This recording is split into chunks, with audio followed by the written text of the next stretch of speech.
mic. Yeah. All I need is one mic. Yeah. All I need is one mic. Hey everybody, welcome back to One Mic, where I watch shit so you don't have to. And today I'm here to talk about episode 3 of Disney Plus new series Hawkeye, entitled Echoes. The title's kind of a play on, I think it's kind of like a double entendre. Our current main villain, I'm going to talk about the quote-unquote main villain, my thoughts at the end, but currently the main villain is Echo, so it's kind of a play on that. But I think it's also a play on like the terminology of like echoes of the past and like and that sort of stuff, because you know you got echoes as far as like the double entendre aspect of it regarding sound, but then you also have like thoughts of the past, which we learned that we got a little bit more context to Echo's character based on some flashbacks that we saw in the past. So I think it's kind of like a cool little, I guess in a way, almost like a triple entendre for this episode. But I thought this was a really good episode. It had one aspect of it that I kind of didn't like. It goes hand in hand with an aspect that I really did like, so it's not really a strong knock against the episode or anything like that. But it also had some really, really great stuff. So I'm going to talk about a couple of things that I liked. Within that context, I'm going to talk about the one aspect of one of those things that I liked that I didn't like. And then I got a couple of thoughts at the end. So I want to start by talking about this car chase scene. I thought this car chase scene was incredible. I thought like one of the better action sequences that we've had in a MCU property. And what I thought was so cool about it was that I thought the camera work was incredible in this car chase scene. I really liked how they had moments where when Clint would kind of like spin the car around, right, and spin it into a different direction or spin it into a turn. And rather than having the camera outside of the car to where you're looking at it and you could see it spin and do all kinds of cool shit, the camera stayed in the car. So we kind of like panned around with the character's POV of what that would be like to be spinning around from inside the car, or in Kate's case, attached to the outside of the car, whatever you want to call it. But I thought those were really cool stuff. There's like a really cool shot of like Kate outside of, leaning outside of the window, preparing to shoot an arrow. And it was just really cool stuff. You had what I thought was the best part of that action sequence was when Clint had Kate shoot an arrow up in the air, and then you see that his arrow says Pym on it, and then he shoots her arrow with his, and it becomes giant and smashes their truck. That was so cool. So a lot of cool moments in that action sequence. Lots of really cool visuals. I thought it was really well done. I'm like, wow. Like after that scene was over, I'm like, wow, that was really good. Better than anything that I've seen in any of the TV shows up to this point. And I'm on par with a lot of the stuff that I've seen in the movies, because my favorite stuff in the movies is kind of like more grounded as far as the action sequences go. More grounded. Like a lot of the stuff that we see, like the hand-to-hand combat that we see in the Captain America movies. That's kind of like my favorite stuff, much more than like the big CGI kind of things. But so that's why I thought it was so good, because it's, when you get the simple things right, and that's great, but when you get the simple things not just right, but like really, really well done, it just resonates with me a little bit more than some like really cool special effects or something like that. But I absolutely love that scene. The next thing I want to talk about is like there were a couple of moments of like very high emotion as far as like pulling at the heartstrings and sentimentality. Is that a word? I don't know. I'm pretty good with words, but sentimentality, I don't know. We'll see.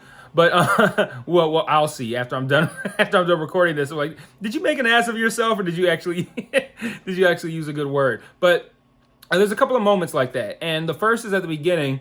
We start with an Echo back to Echo's childhood, and we see Maya in a classroom of hearing kids, kind of like seeming like she's kind of like struggling to stay engaged, but she's still showing some really good work and really good promise and intellect. And then we later see her with her father, and they have a nice conversation about, just the nature of everything going on. Like, I thought I was going to go to a school for deaf people. And then she asked about dragons, which I think on the heels of Shang-Chi is interesting. Was an interesting conversation to observe.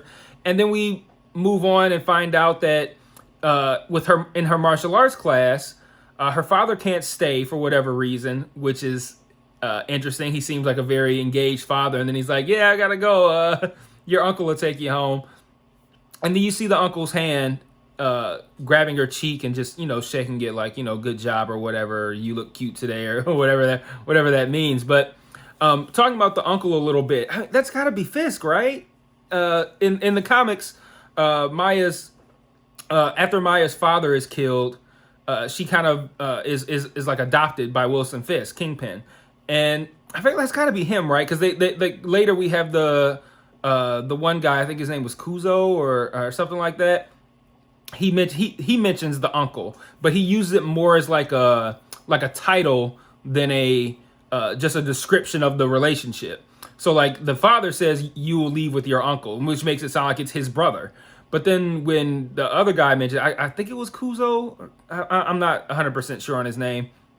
I don't recall, and I didn't put it in my notes. But when he mentions it, he uses it like a title. Like, I'll be, we don't want Uncle to find out that you're hunting down Ronin. And I figure that's got to be Fisk. And if it is Fisk and we do see him, I hope it's Vincent D'Onofrio. I feel like I feel like even Vincent has teased that at some point that he would return. So I hope that's what this is. It would be a shame if he returns and no one sees it. I don't know the kind of numbers that Hawkeye's doing right now, but man, it would suck if he returned and no one saw it.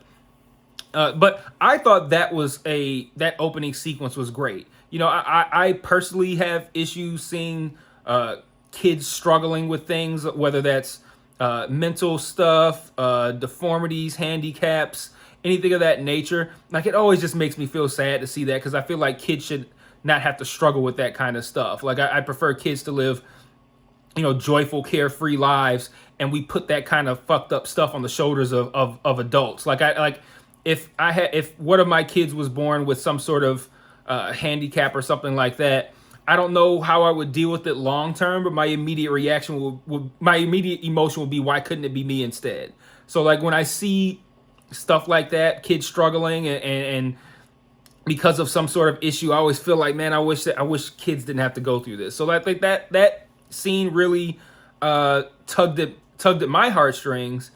And then ironically, the other scene where I feel like they were really going for that didn't hit as much, because I felt like it was a very unjustifiable situation. So the second situation is when Clint's on the phone with his son, and since his hearing aid had been broken earlier in a fight with Maya, he can't hear what his son is saying, and he's trying to kind of bullshit his way through it while Kate holds up a paper, that has what Nathaniel said on it. And it's a sad scene in general. Like, I'm not trying to knock the emotional weight of the scene. It is a sad scene, and you feel for Clint in that moment. But I'm also sitting here wondering, why is he lying?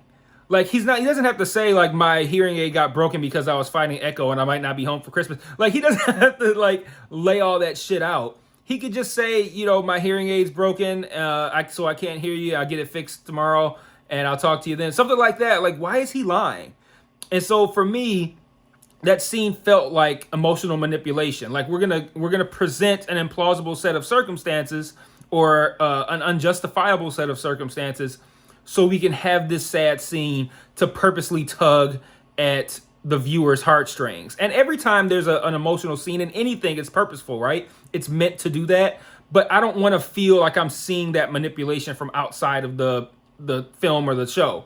So like with the opening sequence, that was natural emotion that I felt, because I have sympathy and empathy toward people toward parents who are dealing with kids who have some sort of handicap or something like that. And then I feel bad for kids who have to deal with that, because like I said, I want kids to have easy lives. I don't want them to have to deal with that kind of shit. So that was just, just through naturally telling her backstory and presenting it in the way that they did, it made me feel bad for her. But in that scene, in the later scene with Clint, it felt very manipulative. Like, hey, let's do something to make the viewer sad. And if I feel like that, or I'm watching it and I'm going, they're trying to make me sad, it takes me out of it. And it took me out of it because my immediate thought was, why wouldn't he just say his hearing aid is broken? Like, is it a secret that he can't hear? Because he's been signing with his kid.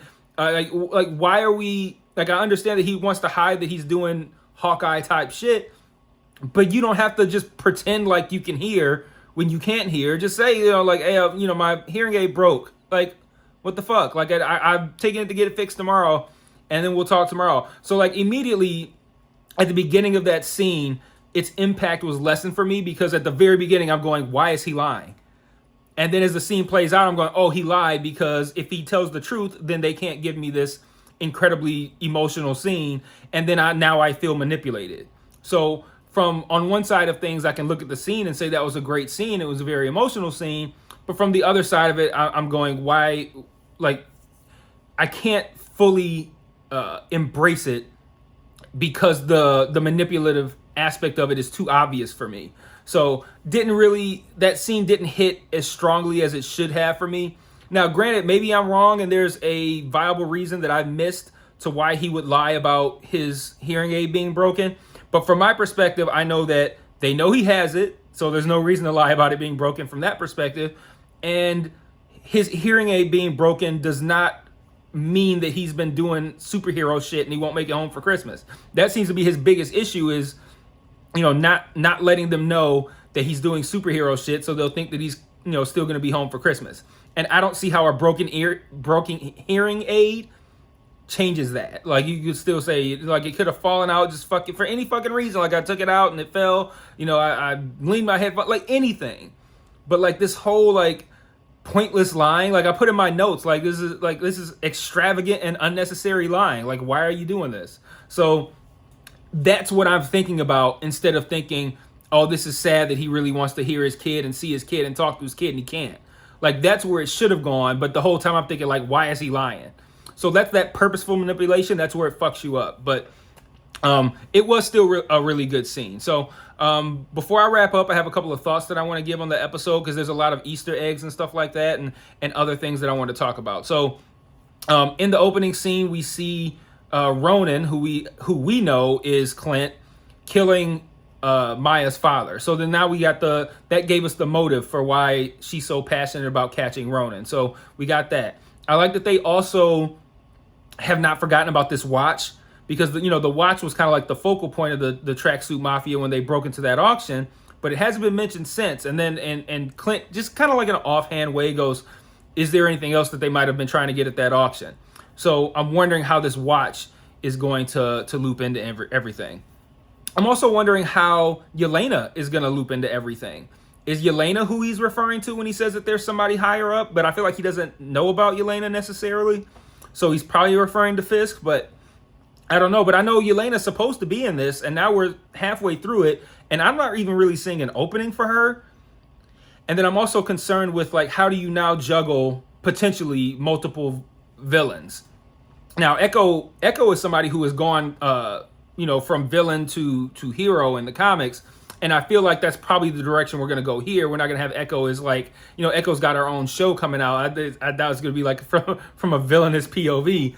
So she's probably going to end up changing sides in this series. But, you have Echo right now. You have Yelena potentially. You have Fisk potentially. And I'm just wondering, like, okay, well, how are they going to handle that? And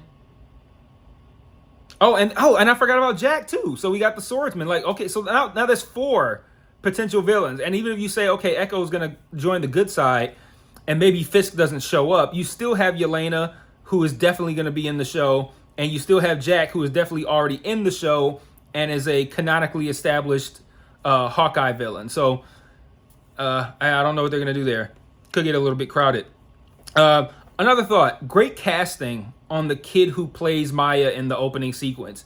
As soon as I saw her face, I knew that was Maya, because that kid looks just like the adult actress, to the point where I'm wondering, like, is that her real kid? Like, spot on with the casting on that one.